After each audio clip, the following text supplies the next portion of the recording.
And what was the motto of the kingdom? The motto of Vijayanagar kings were protect the good and punish the wicked.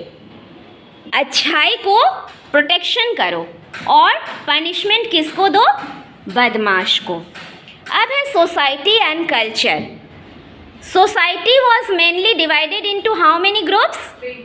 3 classes. Noble and high official. Nobles, noble याद है दिल्ली सल्तनत में? Nobles were very very very very powerful. Iltutmish ने क्या कर किया था? सारे nobles को चुन चुन के अपने कब्जे में किया था. बट बलबन ने क्या किया था? सबको मार दिया था. इसके बाद बलबन के बाद कोई भी स्ट्रॉन्ग रूलर नहीं हुआ. कोई भी नोबल बचा रहता तो ये लोग आपस में दे वर हैच कॉन्स्पिरेसी और फिर ये रूलर बन जाते हैं. लेकिन उसके बाद इसने ऐसे सबको ख़त्म किया कि उसके बाद फिर दिल्ली सल्तनत का कोई भी रूलर नहीं बचा. मैंने नोबल ऐसा नहीं बचा जो कि नया रूलर बनता. तो इसी तरह से nobles and high officials first part. Second हो गया big trader and middle class. And third में आ गया कॉमन पर्सन. ठीक है. अच्छा. And varna system was present there. Varna system में क्या क्या होता है जल्दी से बताओ. वर्ना सिस्टम 4 वर्ना हमेशा वही होता है. कोई नहीं बोल रहा. ब्राह्मण क्षत्रिय वैश्य शूद्र. वर्ना सिस्टम मीन्स ये तो आर्यन पीरियड से चल रहा है. ब्राह्मण क्षत्रिय वैश्य एंड शूद्र. ठीक है.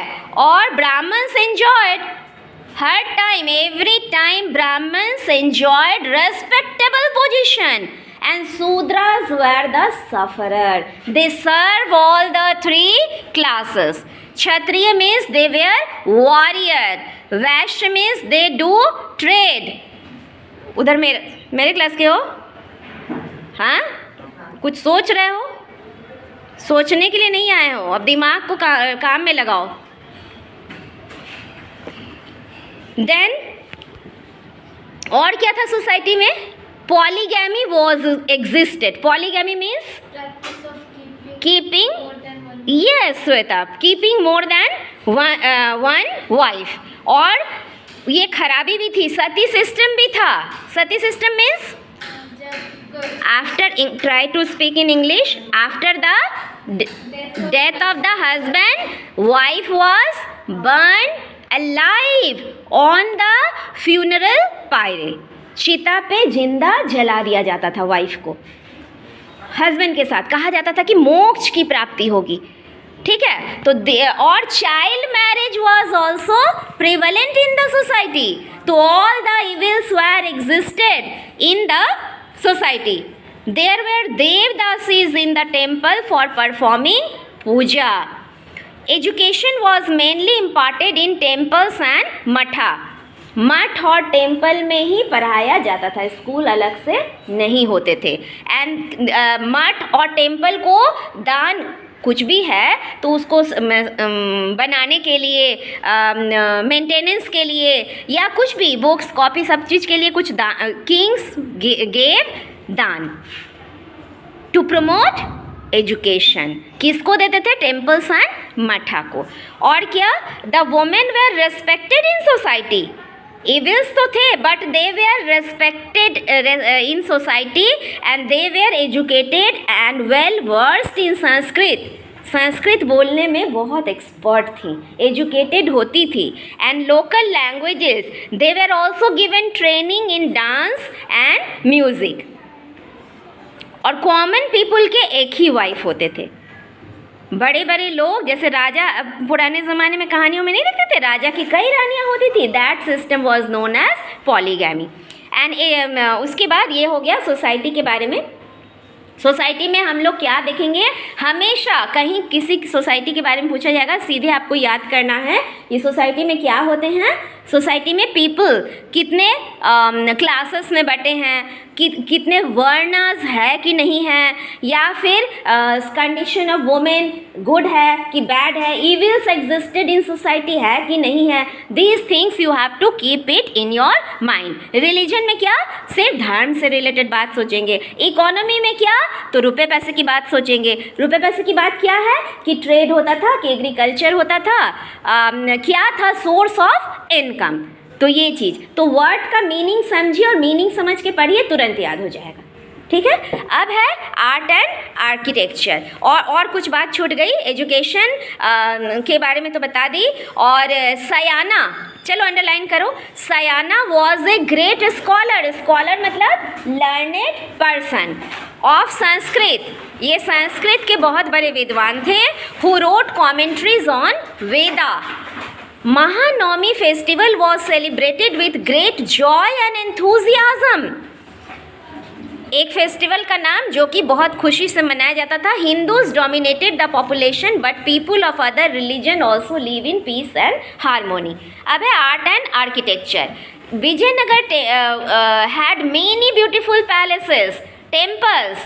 Vitthal Swami and Virupaksha were the most famous temple. It is said that city was divided into 7 walls, and large pillared hall were called Kalyan Mandap, and very high gateways called Gopuram. Life-size statues of kings and queens were the finest example of art and sculpture. जिंदा लगता था कि life size statue किसके? तो king और queen के. ये art and architecture का, स्कल्पचर का एग्जाम्पल है. और लैंग्वेज में Sanskrit, Telugu, Tamil, Kannada languages and their literature is the valuable contribution of that period. अब है नेक्स्ट है बहमनी किंगडम. और ये क्या था? किसने फाउंडेशन किया? Who was the founder of Bahmani kingdom? Hasan Gangu. Yes. वो कौन थे? Officer of Mohammad bin Tughlaq. मोहम्मद बिन तुगलक किस पीरियड में हुआ था? हाँ, सल्तनत पीरियड. अरे डेट नहीं पूछ रहा है, सल्तनत पीरियड में हुआ था. मोहम्मद बिन तुगलक, फिरोज शाह तुगलक, है ना. और Mohammad bin Tughlaq was known as पागल सुल्तान because he adopted so many policies. क्या क्या किए? He transferred his capital from Delhi to Devgiri. On the way so many people lost their life because कि उसमें तो आप ये नहीं ना था बस में बैठ गए, ट्रेन में बैठ गए और चले गए. पैदल चलना पड़ता था. कॉमन पीपल के पास घोड़े भी नहीं होते थे. और फिर वहाँ जाकर देखे कि capital is far away from Devagiri is far away from capital. So capital it is not possible to administer the capital. तो फिर से ऑर्डर दे दिए, वापस चलो, रिट्रीट. माशाअल्लाह, फिर बहुत मज़ा आया. फिर वापस आए तो सबके दे लॉस्ट देयर लाइफ्स. फिर उन्होंने टोकन करेंसी इशू कर दिया. फिर लास्ट में क्या किया? एक फेमीन आया था तो उन्होंने फार्मर्स को ग्रांट वगैरह देना, तो ऑल जितने भी पॉलिसी सब भलाई के लिए किए थे, बट सारा उल्टा पड़ा. तो उनको पागल सुल्तान भी इतिहास में कहा जाता है. ठीक है. तो मोहम्मद बिन तुगलक के आर्मी में वो क्या थे? एक ऑफिसर थे. कौन? हसन गंगू. उन्होंने इस्टेब्लिश किया Bahmani kingdom. He assume the title of, अब क्वेश्चन आएगा, who assume the title of Alauddin Hasan Bahman Shah? तो हसन गंगू. कौन सा टाइटल अडॉप्ट किए? अलाउद्दीन हसन बहमन शाह. अच्छा. And he divided his kingdom into 4 तरफ. ये भी 1 नंबर के क्वेश्चन में पूछता है. कितने तरफ में डिवाइड किए? तो 4 Gulbarga, Daulatabad, Berar and Bidar. Bahmani dynasty ruled for about 175 years. और 175 ईयर्स में बहमनी किंगडम में टोटल कितने रूलर हुए? 18 रूलर. यस. अब Firoz Shah Bahmani, he was the most famous ruler हुए. ठीक है. He was a very learned person. He was a good calligraphist who composed verses in Arabic, Persian, Marathi, Telugu, Kannada. माने so many languages he know. जो इंसान बहुत सारे language जानते हैं उनको क्या कहा जाता है? एक वर्ड, लिंग्विस्ट। तो ये बहुत सारे लैंग्वेज में कंपोज्ड वर्सेस मतलब पोएम कंपोज करते थे।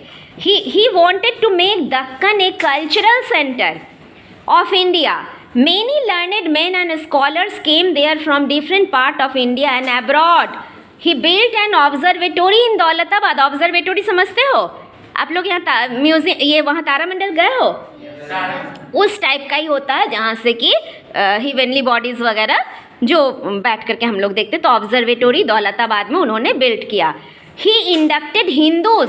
अब देखो वो तो मुस्लिम थे but he inducted Hindus in administration. तो वो कैसे इंसान हुए?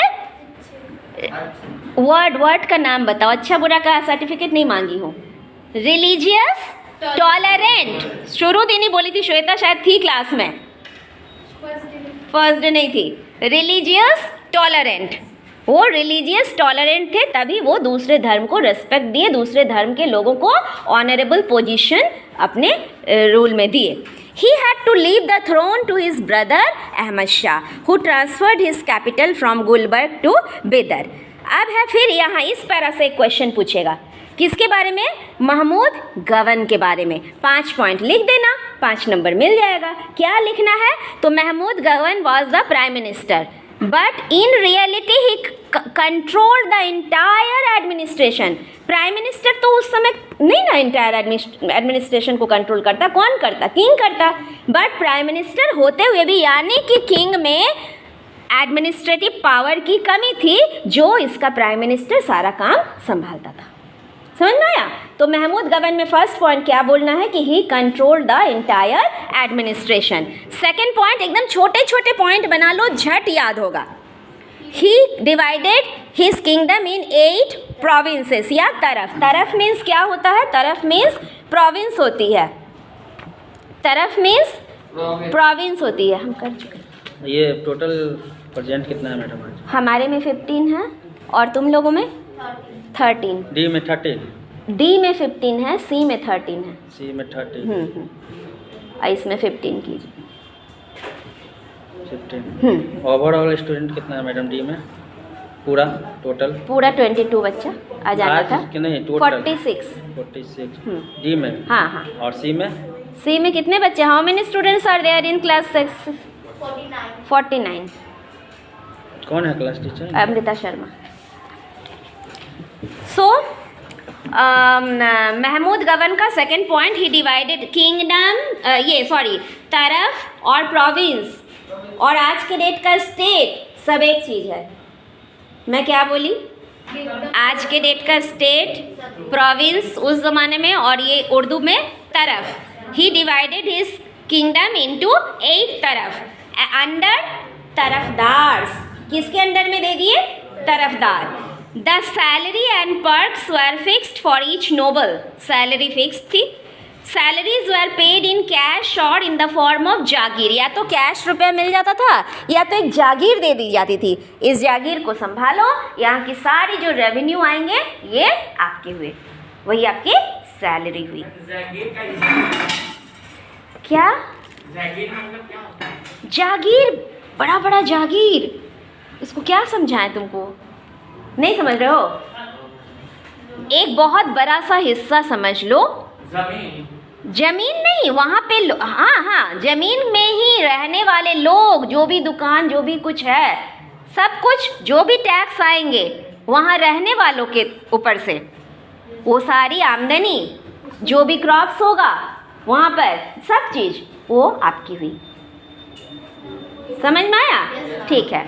अच्छा फिर है, हम सोचे कि यहाँ पे दिया होगा कुछ एग्जैक्ट मीनिंग, नहीं दिया है। जागीर तो उर्दू वर्ड है, ये तो हम लोग तो शुरू से ही सुनते आए हैं, हम नहीं समझ रहे थे कि तुम नहीं जानते हो। अच्छा ठीक है। फिर है कि बिल्डिंग, ही बिल्ट ए मदरसा। उन्होंने क्या किया? तो पहला point, although he was a prime minister, he looked after the whole administration. Second point, he divided his kingdom into 8 taraf. Third point, he under each Tarafdar and he gave them cash salary or in the form of जागीर. ठीक है. Next हो गया he built a Madrasa. The building was beautifully decorated with tiles उस ज़माने में. It could accommodate 1000 students and teacher. उस मदरसा में करीब 1000 टीचर और स्टूडेंट के मैंने एडजस्ट करने की ताकत थी. और Bahmani kingdom was a cultural bridge between north and south India. अब है अहोम, मेवाड़ और मारवाड़. तो अहोम में they belong to Mongolian tribe of Burma. They consolidated their kingdom in eastern Brahmaputra valley that is area of north Bengal and Assam. अच्छा, यहाँ से ये क्वेश्चन पूछेगा. Assam is derived from Ahom. ठीक है. और कामरपुरा वॉज अनदर किंगडम. ये सब हिंदू किंगडम थे.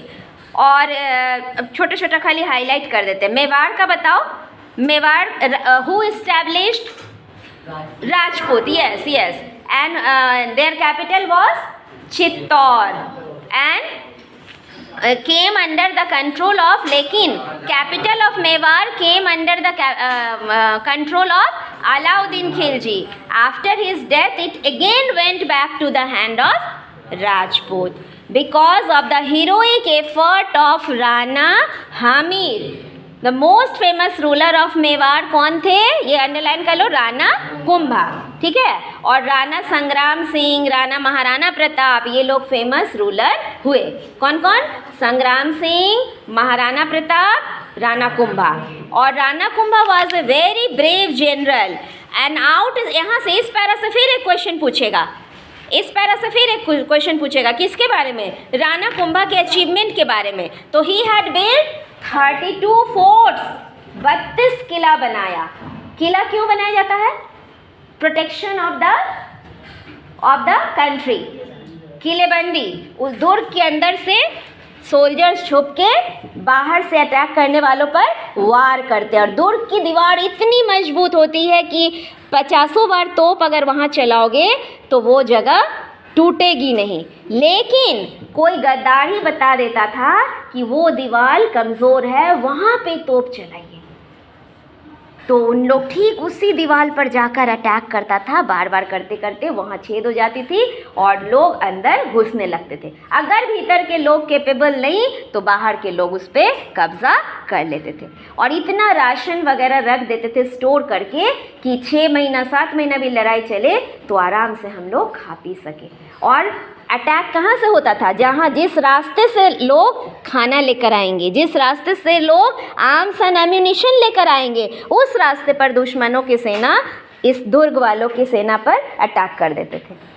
बहुत तरह की बातें होती थी. ठीक है. अच्छा, अब है कि ये भी मेवाड़ जो है राणा कुंभा ही कंस्ट्रक्टेड.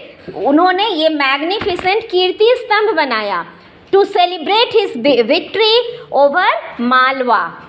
लोग ग्रैंड पार्टी करते हैं, कोई जीत हासिल करते हैं, तो इन्होंने क्या बनाया? ये कीर्ति स्तंभ बनाया अपनी ख्याति के लिए कि मैंने जीता है तो ये मैं बनाता हूँ. और क्या? He was also a learned ruler. He was also a linguist. It means कि know so many languages. Author, लिखने वाले. आर्किटेक्ट, बिल्डिंग बनाने वाले. And a veena player of repute. He was popularly known as Rana Sanga. Rana Sangram Singh को हम लोग, यहाँ से फिर एक question, who was known as Rana Sanga? तो राणा संग्राम सिंह. अच्छा, अब इसके बाद हम लोग चलते हैं मारवाड़ में. यहाँ पे जितना बता दिया. हल्दी घाटी की लड़ाई कब लड़ी गई? तो 1567 में. किनके साथ? Maharana Pratap.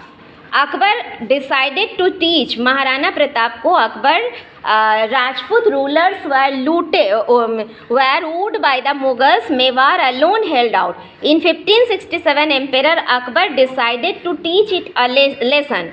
He attacked Chittorgarh and razed it to the ground. 5 years later, Maharana Pratap came to rule Mewar, a king without capital. Maharana Pratap के पास कोई कैपिटल नहीं था। और he confronted the imperial armies at Haldighati in 1576। Maharana Pratap and his followers withdrew to the hills of Mewar, from where they continued to harass the Mughals. वहाँ से ये मुगलों को हैरस करते थे राजपूत लोग। और गुरिल्ला वॉरफेयर ये क्या है? एक काइंड ऑफ वॉर जिसमें लोग छुप के वार करते हैं। और ये कहाँ पे ये तरीका अपनाया जाता है? माउंटेनस रीजन में। तो यहीं तक रहने